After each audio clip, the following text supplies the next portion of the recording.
Hey guys, this is Toby Mathis with the Anderson Business Advisors podcast. And today we're going to be talking about nonprofits with Frank Cottle. So I'm going to welcome Frank. Frank, welcome. Thank you, Toby. I'll let Frank get into a little bit of his background rather than hearing me talk about it. But I will tell you that I've known Frank for some time, and he's a very successful businessman. He's one of the largest office suite, or owns one of the largest office suite providers in the world. I think that we were talking about it before, but we said like there's WeWork. Is that right, Frank? WeWork, and then Regus, and then Alliance? Yeah, that would be right. WeWork is the largest now, and at least in value, and then Regus after that. And Alliance comes in a slow third. WeWork's interesting. They managed to lose a lot of money, don't they? Oh, gosh, it's terrifying. It's terrifying. They've lost almost $2 billion operationally in the last year. In the last 12 months. And the year before that, they lost $1.2 billion. Maybe they'll make a resounding comeback, right? Well, it helps to have the Saudi sovereign fund behind you. I don't want to touch that one, Frank. All right, so WeWork, do they actually have all the space? Like when I say largest, you're looking at market value, but how about as far as just having locations? Yeah, look, locations, it's a funny thing. There's dots on the map, and then there's square footage. And in the serviced office or the co-working industries, really you would have to gauge the size of a company based on its revenues. That's number one. Number two, the square footage, because that's what creates customer service capacity. Mm-hmm. And you might think of a hotel. I own 2 hotels.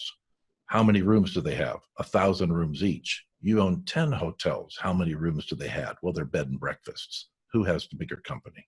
Mm-hmm. So it's customer service capacity that's what drives revenue. Well, how do you rate then? And I don't want to get completely off, but how would you rate if you use that scale? We'd be number 3, really. Still number 3. We'd still be number 3. But we actually our business model changed quite a bit. I started this company in 1979, so I've got 40 years of history with this company. And we actually started as a property company, doing land banking, something that I think you guys are probably pretty familiar with from all of your investment activities around real estate. Mm-hmm. We would buy a piece of property on the edge of a large master planned commercial development. I know what you're doing. And we put the smallest amount of bricks and mortar on the biggest piece of dirt we could. And we sat on it for 10 years. And over that 10-year period, we ended up building 42 projects across California, Arizona, and Texas. And we were the largest property company in our industry at that time. Mm-hmm. The reason we did it is we'd buy something and put maybe a 50,000 foot building up, but we had 350 to 500,000 feet of entitlement. So we could basically, instead of having a jewel box building on the edge of a large master plan project with people like Prudential, the Irvine Company, Mobile Land, Chevron Land, Trammell Crow, Boston Properties, those guys are doing the really big projects. Mm-hmm. Instead of having something on the edge, now the center had crept out to us after 10 years, mm-hmm. and it was time to put up a mid-rise or a high-rise. So we sold the property. We weren't, as a development company, we weren't prepared to do that. But that's how we learned to run executive suites, as they were known back then, was by building the buildings and putting the smallest amount of bricks and mortar that could generate the greatest amount of revenue in order to hold a piece of land that had excess entitlement. Land banking. It's interesting. And so now where are you now? Because we went from that. We sold that portfolio and then started just leasing space, very much like Regus does, and WeWork do today. We started leasing space, and we went from our 42 project up to 195 projects in the following 10 years. So we had good growth, almost 4 times the amount of projects done. And we were the largest private operator of executive suites and business centers in the world at that time. Mm-hmm. But being of the merchant mentality, we sold that portfolio right at the height of the .com craziness. It was a good time to sell things. We sold 2001, 2003 or somewhere. No, between April and August of 2000. That was the 2000. Oh, wow. height of the frenzy.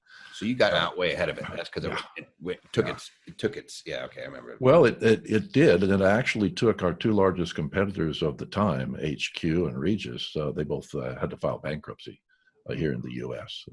They didn't get out. We did.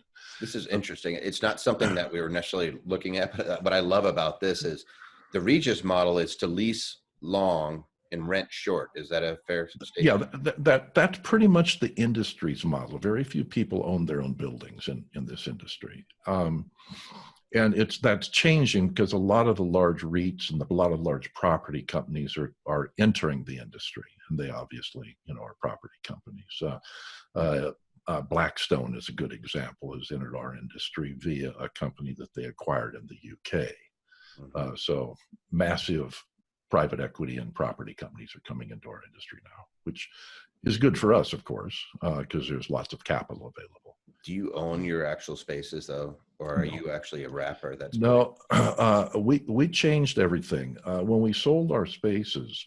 We did so for a couple of reasons. Number one, we thought the timing was right, but also I didn't like the business model anymore. And that sounds funny because I'm still in the same business, but I didn't like the financial model of leasing long and selling the short-term underlying leases. The balance sheet of the company became very bad. A lease is a debt instrument for all practical purposes, and for accounting purposes, it absolutely is today. And so you can imagine, and I'll use Regis as an example. They're a good company, a great company. The CEO and I are very close friends, and but it's a company that's worth about $3.5–4 billion. It cost about $3.5–4 billion to build it, but they have over $100 billion in leasehold debt. They look at that almost like debt, it's an asset, right? Well, they do because it's their footprint. But the market looks at that and says, we're going to trade that at the lower end of the business process outsourcing category. And so the value of the company is heavily suppressed. Well, in the late 90s, I got kind of intrigued. I've always been intrigued with technology. And we actually, in our first building, we actually had a joint venture with Bell Labs. We were the first commercial provider that transmitted voice and data simultaneously over 4-pair twisted cable, as an example. So what you think of today as your Cat 5, 6, 7, we were doing that in 79, 80. Putting instruments on every desk and a whole bunch of tech stuff. So I've always been interested in this. And in the late 90s, I got involved in investing in a couple of technology software companies. It was the .com thing that was going on. So we got involved in a company called the supplychain.com. Pretty obviously what they did, supply chain management. And that company was successfully sold several years later to Microsoft, and it's the underpinnings for the Great Plains accounting software. And another company called Highmark, which was the largest data aggregation and reporting company in the travel industry. So I kind of was intrigued with tech, and I looked at our business and I said, I don't want to own the centers anymore. I want to own the customers. And so when we sold out, I shifted to a network and software model. So today we have operations in 54 countries, but we don't own the centers anymore. Our company runs much more like Best Western Hotels. Toby's Business Center, a member of the Alliance Group. And underneath that, we built a wholesaling system that looks sort of like Expedia for real estate, where we own the customer and the customer relationship on a global basis. And we use our member facilities and others outside of our own network too, to service ourselves and our customers. So we're really a large software as a service organization with multiple layers of relationship with its inventory. And then that puts you trading at the higher end of the spectrum from a value. Well, and instead of trading at a public EBITDA multiple of about 12 or 13 like Regis does, we trade at a 12 to 15 times 12 months forecasted revenues. Which is a huge difference. It's a big difference. It's a big difference. And Regis, again, is a very, very good company, but they probably have between 12 and 15,000 employees worldwide. Mhm. And we've got less than 200. But how many locations do you actually are using the alliance? About 1,000. About a About a thousand. thousand locations worldwide, about 25 million square feet of space, and about 500,000 customers. Jiminy Christmas. Yeah, and then they're just you're like the wrapper that goes over the building and makes sure that the space is being used. Exactly. All right. So, that's super interesting to me, but I want to go over and jump into the nonprofit realm because, like so many successful business owners, a lot of times you realize that, hey, the money's great, but there's something else that you want to do and you want to accomplish. And so, Frank, what is that for you? Tell me about your kind of your background in doing nonprofits and serving on boards and things like that, and then where you're at now today.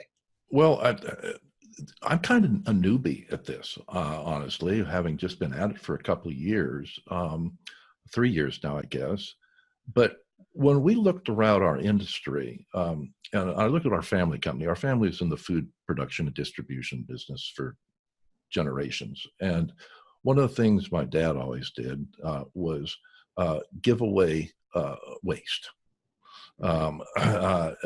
Basically food products. So at Thanksgiving time, magically a pallet would fall somehow, and there would be 500 turkeys that magically could get out to the local charities for Thanksgiving dinner. And he had a way of giving that, and he was very much beloved by the community. Just a fabulous man. And so as a family, I kind of grew up around that mentality. And in our own industry, there's this thing called a vacancy factor. It's real estate. It's commercial real estate when it comes right down to it. So there's this vacancy factor, and we know that there's always between 7 and 12% vacancy. Our industry slides in that 88 to 93% occupancy side. So we know there's 7 to 12% vacancy. So as I looked around, I thought, well, if you didn't sell it on Monday, you didn't get any money for it on Monday. It's just sitting there. Mm-hmm. And you hope to sell it, but you know you're going to sit between 7 and 12%. That's where you're going to sit. So we thought, well, we should do something with this waste. So we said, let's put our vacancy factor, our unused space, to good use. And we created a public charity called the All Good Work Space Foundation that takes the vacancy factor from within the serviced office and the co-working industries now and appeals to those operators, our own and others, to give us a donation of space, which we in turn can put out to a local community charity. And space is the second highest cost of most charitable organizations after their efforts to raise capital. That's their biggest cost is, putting on the run, putting on the bake sale, putting on whatever they're doing to raise money for charity is their biggest cost. After that, space. So if we could get rid of that cost, especially if we could do so on the community level, where they actually have much more of a challenge raising capital, then we would be doing some good work.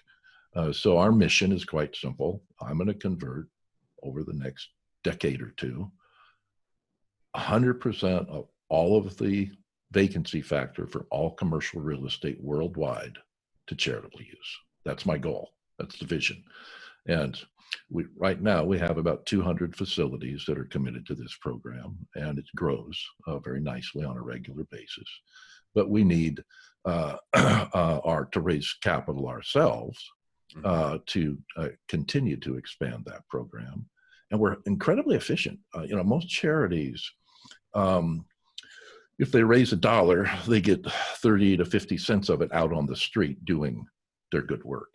Mm-hmm. In our environment, because we're able to raise capital through space, it's faster and easier for us. So we can be about 90% efficient with the cash money that we receive in terms of what we get on the street and benefit. Let's unpack that just for a second. So just to make sure that we're all using the same language, you go to a building owner. and say, hey, you're going to have 10% of your space is going to be vacant. So why don't you commit that to nonprofit activities? They commit it to you, to All Good Works. Is that what it's, or All Good Work? All good work. Yep. And website real quick, just so people could go check it out. allgoodwork.org or allgoodwork.space.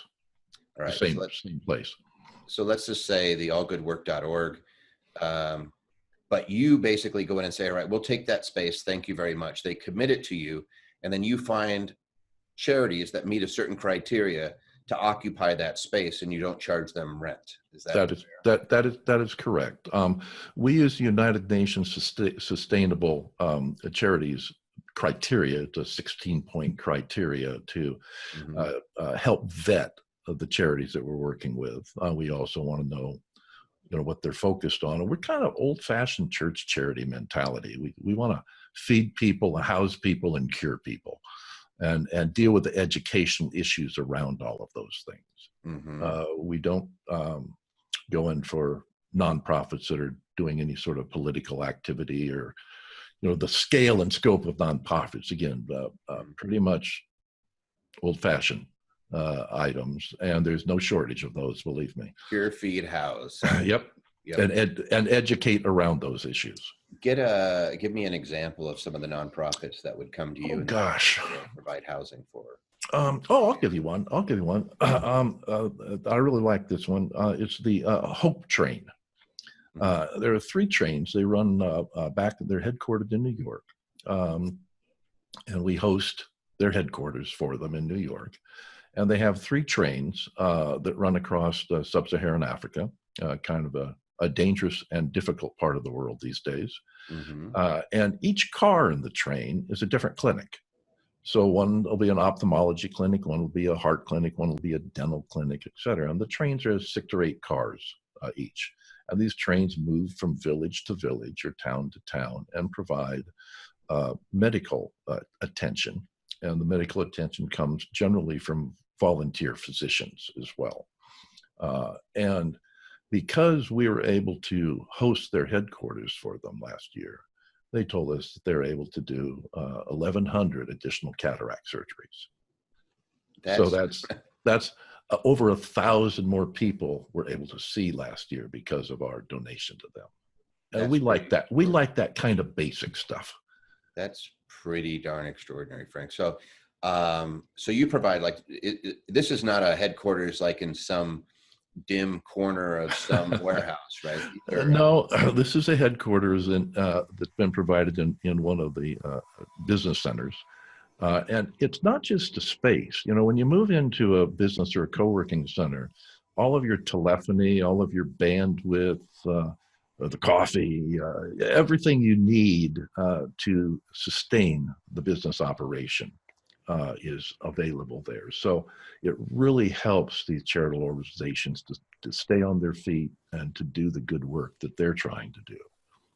So if you have so somebody says, hey, I commit this much space. So let's say you have 5,000 square feet in a really nice office in Newport Beach. I know that's where you're located. It's like Newport Beach. How do you find the charities to occupy the space? How are you going out and finding organizations that say, hey, I'm paying $2,000 a month right now in space. I would love it if I could use some of that space that you guys make available. I'd like to apply for it. How do they go through that? We actually have an application process right on our website. We refer to the charitable organizations we're helping as residents and to the facilities as hosts.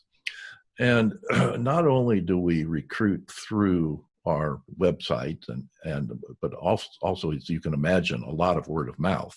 The nonprofit world is a very vibrant community and very helpful to one another. So we get most of our residents end up coming as a result of word of mouth. But we also really align the resident with a facility.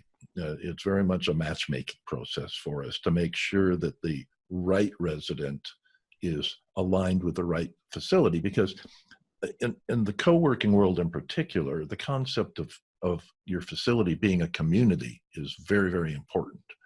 So we want the nonprofit to be embedded within that community, because we want that community then to start doing things for the nonprofit also. So not only can we give space, but we can embed them within a community and give that community purpose, which brings them pro bono attention from attorneys that are there, accountants that are there, or maybe web and marketing companies that are there to help them, as well as cash donations from within that community. So our goal is, if we give somebody, let's say, 5 workstations of space, which is worth in New York $8,000 to $10,000 of value a month, we actually want to see that community also raising a like and similar amount for the charity as well. So again, our gift. Has that happened at all? It's starting to. It takes a while, and candidly, some charities are better at self-promotion than others inside of these communities. But that is starting to happen overall, and we're looking in markets like this is our resident nonprofit, guys. This is what they're doing. They're running a soup kitchen or something along those lines, and you should, exactly. Now you can look and see it. You can go yell at them if they think that they're not using the money right. Well, and the other thing too is that, all businesses today carry a certain burden of social responsibility, and they embrace that burden joyfully in most cases. And so when you host someone inside of your business, and your business is also serving others in a similar fashion, you're really making quite a statement about who you are as an organization, and you give your entire company a higher purpose. And we're starting to see that manifest itself very nicely. How long do these folks, the residents, how long do they get to stay in a space? We require a 1-year commitment from the space, and we've yet to have somebody say, "Oh, I'm sorry, I'm going to kick them out." That just hasn't happened. I think, again, it becomes a part of who the company is, and that's again a very wonderful thing to see. And so this is interesting, and the reason this is interesting for me is because it illustrates a point. A lot of charities are so focused on money that they don't think about the in-kind contributions that can be made. And in your case, you're raising space. You're not actually saying, "Hey, give me a bunch of cash." You might be saying, "Hey, give me some cash too," but you're saying, "Give me 10,000 square feet, or give me a 2,000 square feet," or whatever it is. And that's what they're contributing. They're actually giving something that has a value, but you're not just going out and trying to raise cash. Well, it does. And we actually break it down into workstations. People don't work in space, they work in a workstation. So the desk, the furniture, the whole routine. So we actually ask a single facility very humbly to give us between 4 and up to 20 workstations. Cool. And on average, people give us 4, 5, 6 workstations, and that's for a small local community charity, that's plenty. How big is a workstation? A workstation is a desk, a chair, bandwidth, everything needed to get the job done. Very cool. And so it's fully furnished, fully populated, fully equipped space that we're providing. Very cool. And how much did you receive how many years you've been doing this now? We've been doing this since, I guess officially we got our determination letter in August of 2016. Hey, who got you that? Hey, the best law firm I know of. Hey, so 2016, and then here we are, 2019. How much space are you up to as far as value-wise? Like, how much would you say that you've been generating? Right now, about $5 million, I would say, a year. Amazing. Amazing. And it can only grow from there. Our problem is we have more space than we can give away. More people are willing to give us space than we can find residents for as quickly. So our challenge is... I can help you with that one. We've got a lot of nonprofits out there that would love to use some space in a facility where they can become the community golden child of for charity, where these organizations all say, hey, this is our in-house charity that we support, right? Well, our problem though is goes a little beyond that. Mhm. It takes infrastructure and management of the of the All Good Workspace Foundation itself to build itself up and manage it. So if we give away $1 million worth of space, it costs us about $100,000 I get what to you're saying. manage that process. It takes a team, as you know. So we're always looking for cash donations as well as space donations. How about time? Could somebody contribute time to you guys as well, or is Yes, with a specialization. We actually have started working on a skill sharing setup, some software to manage that, and are actually creating a virtual currency and all that sort of thing just for that. It's called the Goodnick Foundation. That we're playing with concept-wise, and we're also raising cash through our industry. Our industry, the co-working and business center industry, kind of runs on caffeine. So we started a coffee company inside of the foundation. As you know, a charitable foundation or a public charity can own a for-profit company so long as 100% of those profits go to the charity. So we started a coffee company, and this year it will become Coffee and Tea, but last year we started as just coffee, to sell coffee to the host facilities that are also giving us space. They're buying it from somebody. They might as well buy it from us so that we can further support through the All Good Coffee Foundation. Mm-hmm.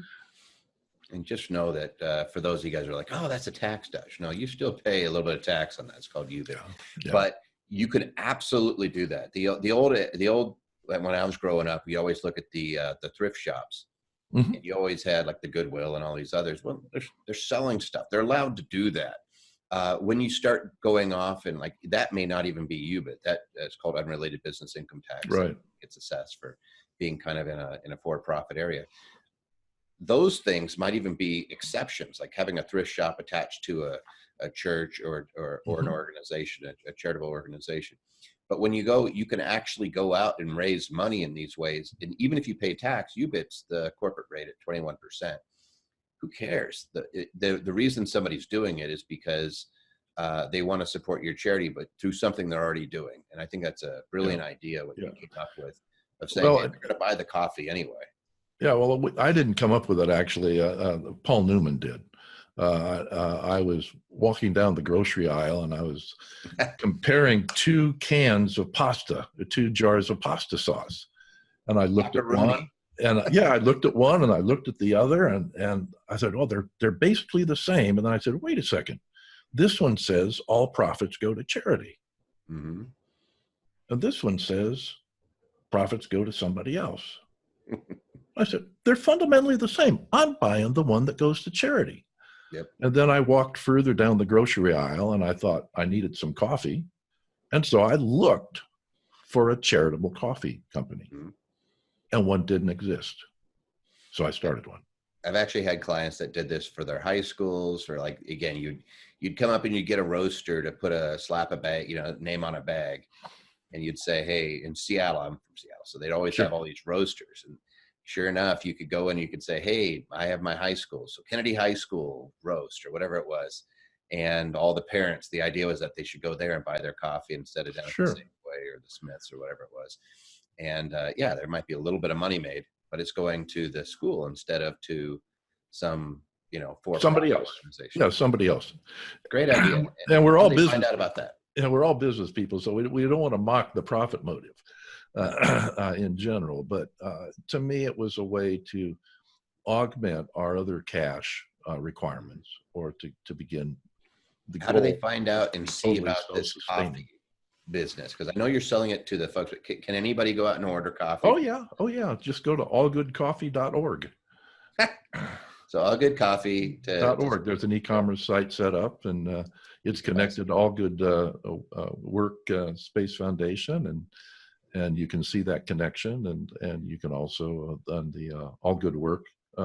There's a full donation and e-commerce and customized donations pages set up. Did you use your experience in the food service? Because like your family literally was in the food business for probably what it's got to be going on a century. 100 plus years. Yeah. Yeah. Did you About use your 150 connections years. to come up with the coffee, or did you have to? No. That was totally separate. And my father sold his company back in the late 90s. And Fuji Trading bought it out of Japan, and he sold that company. And so I never really wanted to be in the food distribution processing business. But now you're in the coffee business, Frank. Yeah, I know. I backslipped. I backslipped a little. It's still pretty cool. Well, is there anything else that you would share that with anybody that's thinking of going into philanthropy? Has it been fulfilling? Is it fun? Anything that you could think of that you would share? Well, it is. You've known me for a while, Toby, and I'm not a young guy. I'll be. You act pretty young. I act young. I get that, but I'll be 69 next month. And all my friends, not all my friends, an awful lot of my friends have reached retirement age, and they don't do anything. They don't do anything. And the concept of not being productive is anathema to me.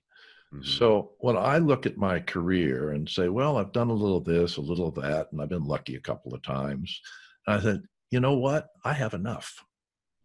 I have enough. I live in a lovely home in a lovely city and travel a lot, as you know, and I enjoy my businesses, but I have enough. And what else can you do but give to others? And the fulfillment of that versus trying to improve your golf game when you're 70 years old, let me tell you, you started a whole new life. Your life begins anew when you get involved in an ongoing charitable organization, and it is very fulfilling. You sound like I don't know if you've ever read this, but The Gospel of Wealth. No. Invariably, it's Carnegie. It was he penned it in 1899. And about what he always said is there's people that are really good at making money, and there's people that aren't so good. And so if you're good at it, you should do a whole bunch, but then you should give it and help the people that aren't so good at it. And he literally said, millionaires are trustees of the poor. And so I always like to look at it as like, just don't stop making money. You're really good at it. Yeah, well, I agree with that. And you can make it a lot of different ways. Yeah. The fact that, I mean, if you were to look at, and we do look at the foundations as if they were a startup company. And we treat them like they're a startup company. We bootstrap everything like we're a startup company, and we beg, borrow, and steal what's necessary to capitalize them like they're a startup company. And then pretty soon, they have a life of their own and become sustainable. And that's our goal. Yeah, we had a gal, Meg Boozing, who's one of my clients. She was making less than $10,000 a year, Frank. And she started up the Camp You Can, Midwest You Can organization. She was doing epilepsy camps. And because of her background, she was a nurse and she suffered a traumatic head injury. And this is something that she's very passionate about. And now that's how she makes her living. Like literally, it's like a surprise to people. Hey, guess what? This is still a business. It's a nonprofit, meaning that you're not taking the profits. But a lot of people, that's not their intent anyway. Right. Their intent is to give back or to do something. So it's really cool to see you doing that too. I love that. She actually did a TED Talk. It was just amazing. Whenever I see a client do something cool like that, I'm like, hey, we've had someone hit the what they call it, the cover off the ball. I think you're up there with them if you've generated about 5 million. Yeah, so far. Our goal is to double down every year for the next 4 or 5 years. Keep doing it. I think we will. I think we will. We need to open more chapters. We started with our New York chapter because we have a lot of density there. And then late last year, we opened another chapter in the San Jose in the Silicon Valley area with very generous support from some large cash-rich foundations to get us started there. And now we're looking at opening a chapter in Los Angeles, Orange County area, Denver, and also in Austin, in Texas. Fantastic. So like big tech centers, obviously very Yeah. successful cities, Yeah. And where I bet you it's really expensive to run a nonprofit in those places. well, it is. And, there's a huge gap that's growing as the cost of real estate, commercial real estate in particular, has pretty much skyrocketed over the next 10 years, or the last 10 years, excuse me. Nonprofits are getting squeezed out. Yep. They just getting squeezed out. And especially when you combine that with service facilities. So if they get space, then they have to put in a phone system. Then they have to bring in the Wi-Fi and the bandwidth. Then they have to bring in the coffee machine, all the things that are necessary to keep a little office running. And that's very burdensome, and it takes their eye off the ball. All of a sudden they're worried about who's gonna buy a desk instead of who's gonna help in their charitable structure. And so by solving that total dilemma for them, we think that we're heads up. I think that's awesome. Fantastic. So if you want to learn more about Frank's organization, All Good Work, go to allgoodwork.org, allgoodcoffee.org. Yep. Perfect. I'll put some links up, some things like that. So if you're a landowner, or we have a lot of folks that are in commercial real estate, a lot of them own their own buildings and things like that. Can they just reach out through those websites, Frank? Yes, they can. As a matter of fact, we're in discussions right now with a very cash-rich old line group that is wanting to donate some commercial buildings to us. Nice. On the East Coast. So if you have one of those, you can talk to him too. Well, no, I'm serious. We're as a public charity able to take royalties, securities, properties, anything of value, and that we can convert into all good work. Fantastic, Frank. Well, I really thank you for being with us. Again, allgoodwork.org, allgoodcoffee.org. Find out more. Really appreciate you being here, Frank. My pleasure, Toby. Anytime. Take care.